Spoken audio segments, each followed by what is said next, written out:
As we're all probably aware by now, the gaming industry has been under fire lately with massive layoffs and even server shutdowns. Some were due to corporate slop, some were due to AI slop, and in some unfortunate cases, you have a studio that puts honest work into their project only to not get enough players, and when they are eventually forced to either operate at an unsustainable loss or shut down the servers. And just around the corner, we have our latest unfortunate victim.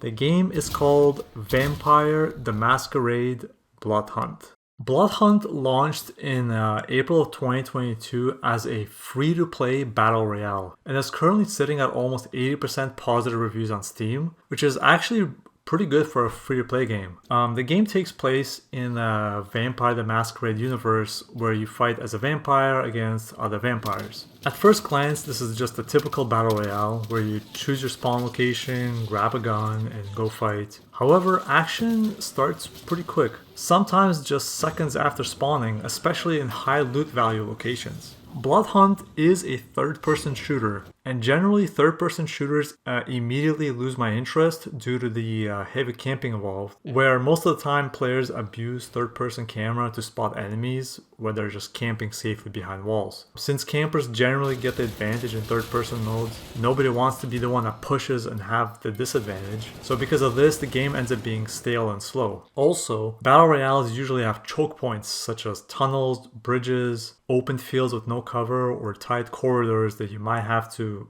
get across to survive. And campers at these choke points are annoying to deal with. They generally ruin the gaming experience for the majority of other players, especially in a third-person shooter. But Blood Hunt actually solved this issue, and it actually works quite well. So how do they do it? For example, let's say I'm stuck right here. I got gas behind me that's closing in, and the only way to progress is to move forward through this area. And I know that there's a player there, camping and waiting for me to push. This is a typical choke point you would encounter in a battle royale. Being stuck in a situation like this can be very frustrating, and most of the time you're just gonna get cooked. But unless you're playing Blood Hunt.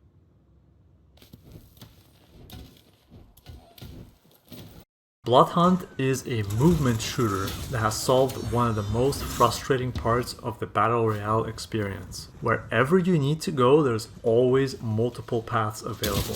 No more choke points, no more getting pinned down by snipers, no more third-person campers, just pure, non-stop action with maximum freedom. There isn't a single point on the map that you cannot climb. You can go literally anywhere you want, however you want. So whoever designed the map is a genius, and was clearly working in sync with the rest of the team. Every system in the game complements one another, and it feels like everything has been calibrated perfectly. The rooftops are angled to perfection to flow really well with the sliding and jumping. Keeps the rooftops fights fast-paced and very fun. There's also a lot of cover available, where the cover is large enough to heal and reload, but small enough where you could still get spotted and pushed, keeping the game fast-paced. The streets are wide enough to not feel claustrophobic, but also narrow enough to keep your momentum while hopping between walls or rooftops. And there's also no fall damage, so you can jump and land from any height without fear of losing any health. The verticality of the map paired with the movement makes this a very unique experience that most games cannot and probably will never recreate. The weapons also feel diverse in their own way. You don't have to worry about juggling 17 different weapon attachments. You just grab a gun and go. Sometimes less is more, and all weapons are balanced and feel like they have a place in the game, including melee.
The game is a battle royale, but without the frustrating choke points. It's a third-person shooter, but without the campy playstyle that you would typically get from a third-person shooter. In fact, due to the pacing of the game, I would argue that you'd probably get motion sickness if it was first person.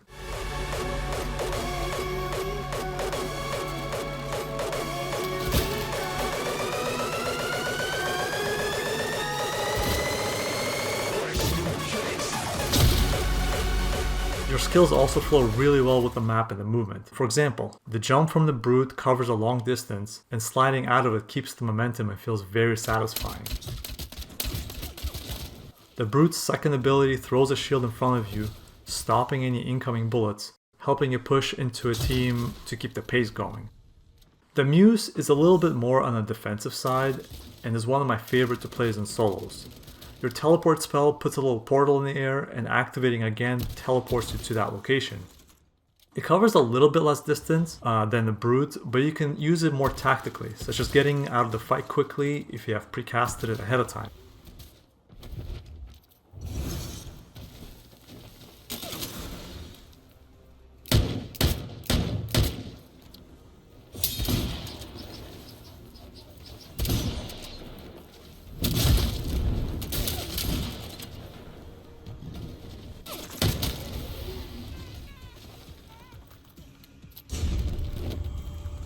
As a Muse, you can also teleport while you're down, getting away from enemies if they're not paying attention or if they're not quick enough to finish you off. At the moment, there are 9 vampires you can choose to play from, and every single one of them has their own unique playstyle and feel. The Brute and Muse are my favorites, but all of them are viable.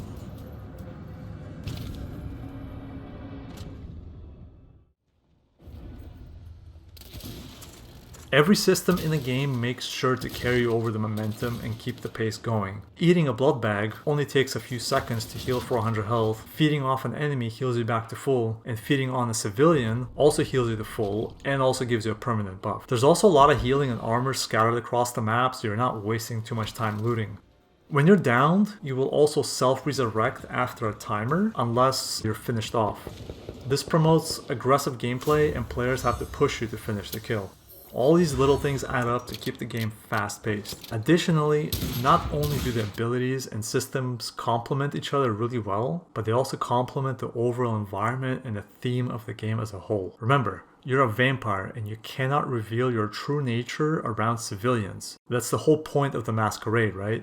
For example, if you kill a civilian or are caught feeding on someone, you're then blood hunted for minutes and you'll end up being a nice, bright red target for all other players to see. The developers have also done a great job with the audio. The sounds are original and also complement the environment really well, creating a very immersive experience.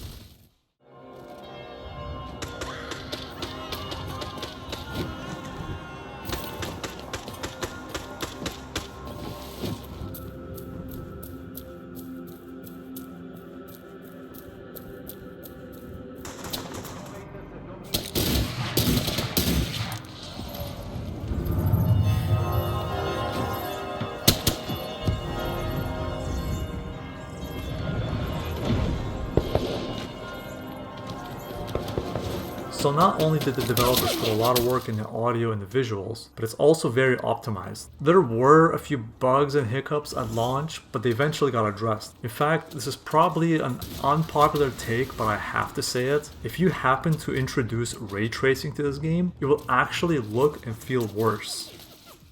And to top everything off, Blood Hunt has no loot boxes, no gacha mechanics, and no pay to win. Only a skins shop and a battle pass, which just gives you more skins. You just log in and play for free, and if you want to support the devs, you can buy a skin. No predatory gambling or loot boxes of any kind. So now, this leaves us with the final question that everyone is probably wondering by now. If Blood Hunt is so great, well, why is nobody playing it? Why are the servers shutting down? Well, the first reason is the one that haunts every single multiplayer game in existence, and it is not enough players. This problem is amplified for games such as a Battle Royale, where you need at least 50 or even 100 people to be online in the same region at the same time. It seems to me that Blood Hunt didn't really have a marketing budget, or at least not enough. Before the game was launching, nobody was really talking about it. Nobody was writing about it. Nobody was hyping it up. There were a few big streamers here and there, but they moved on quickly, and there were very few sponsored streams. It seems like the game kind of came by and went, and nobody even noticed. Blood Hunt was also late to the party. By the time it was released in April of 2022, most people have already been either burned out by battle royales in general, or were committed to the current existing ones. Games like PUBG, Fortnite, and Apex Legends have already been out for years with millions of fully committed players. Blood Hunt released way too late for its time when people were already losing interest in the battle royale genre. And due to the release date and a low marketing budget, the game never got enough interest from day one. As you can see in the chart here, Blood Hunt launched with a peak player count of just under 30,000 players on day one, and it only got worse from there. While it's natural to have some sort of decline, the low player count extended the queue times and amplified this effect. Sometimes you'd be sitting in queue for 10 or sometimes even 20 minutes just to get into a match, and this was only a week after release. To add to the weak launch, do you remember when I mentioned that Blood Hunt is a movement shooter? Movement shooters in general have a very high skill ceilings and skill gap, which means that new players will get absolutely roasted by existing players. The difference between a new player and a returning player is complete night and day. Generally, if you miss a shot or get outgunned, you know what to do, right? You just gotta practice and aim better. But if you're standing still and you're getting outmaneuvered by someone flying in circles above you while you can't even see the guy, it feels really overwhelming as a new player. When you install a brand new game that you've never played before, you have no idea what you're getting into, and you're naturally inclined to play passively. This actually applies to any video game. New players are more likely to camp and play slow and stay within their comfort zone. Once a new player learns the maps, the guns, and just the general flow of the game, they will eventually start playing more aggressively, some more than others. But until they learn the map, they're going to play passively. Blood Hunt forces you to go outside of your comfort zone and play aggressively from day one, and an overwhelming majority of the population just cannot do that. The majority of the new player base that gets destroyed by veteran players do not stay in the game long enough to be able to expand their comfort zone, leading them to quit. And this is a problem for movement shooters in general. People can only think of one action at a time.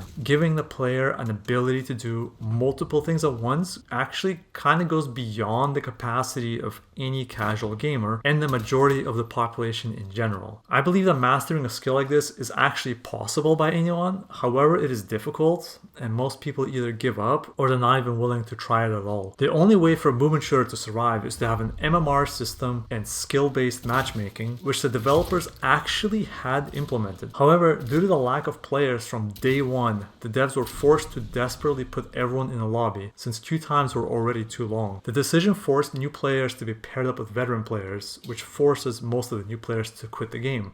So take a look at the Steam review, for example. The game is not enjoyable since there's no skill matchmaking. I'm getting destroyed every game without killing anyone. They are jumping, sliding, doing God knows what, and there I am strafing left and right like I'm playing CSGO. I endured it to get level 10 so I would be able to play ranked, so I would play with other people with my skill level, and find out that ranked has been removed from the game. You cannot learn to play if you're getting killed within seconds of encountering someone. At least at a kill cam so players can see how they were killed and what they were doing wrong. Waste of my time and nerves, even though the game is mechanically good. I think this review sums it up really well, and if Blood Hunt had the player base from day one, maybe they would not have been forced to remove ranked, and everything would have been very different. They would be able to retain a lot more players than they originally did.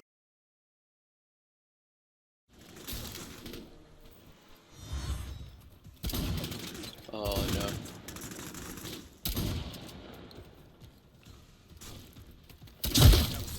Oh no. Nice. Good movement. Good move. Good movement. There. Oh. Nice.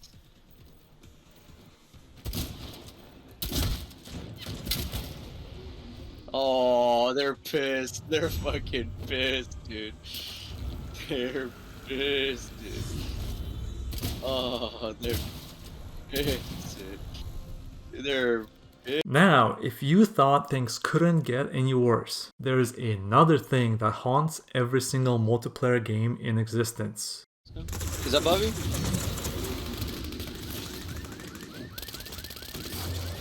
Yeah, I didn't miss. Yeah, that guy didn't miss a single shot. Holy shit.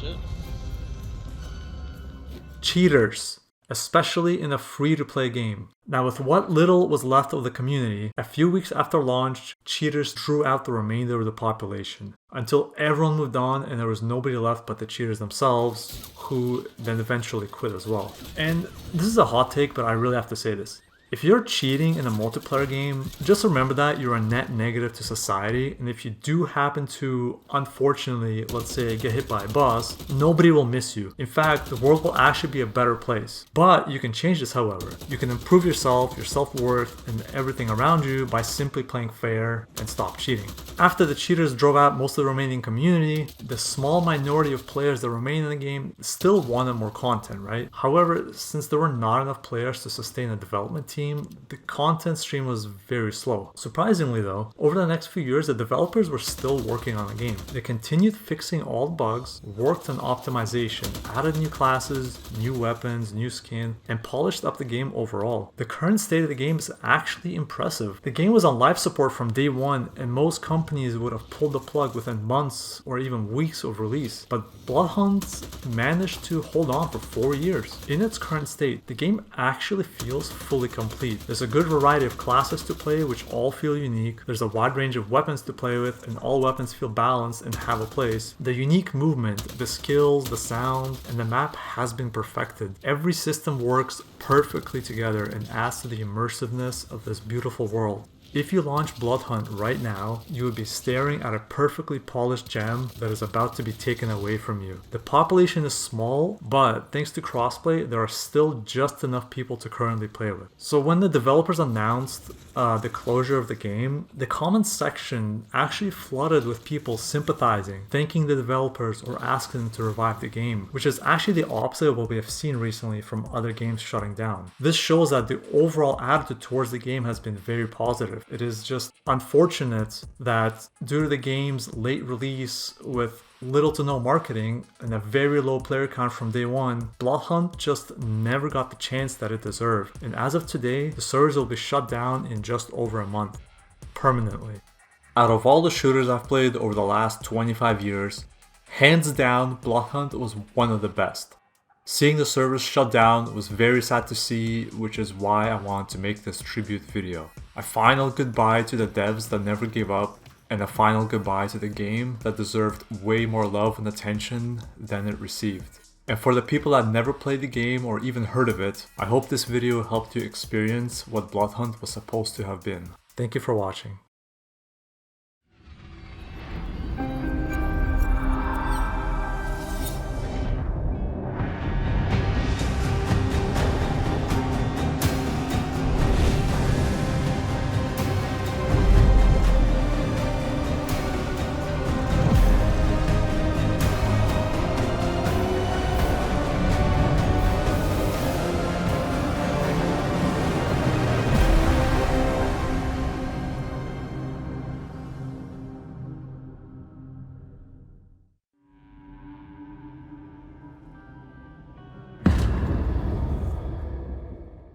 Welcome back.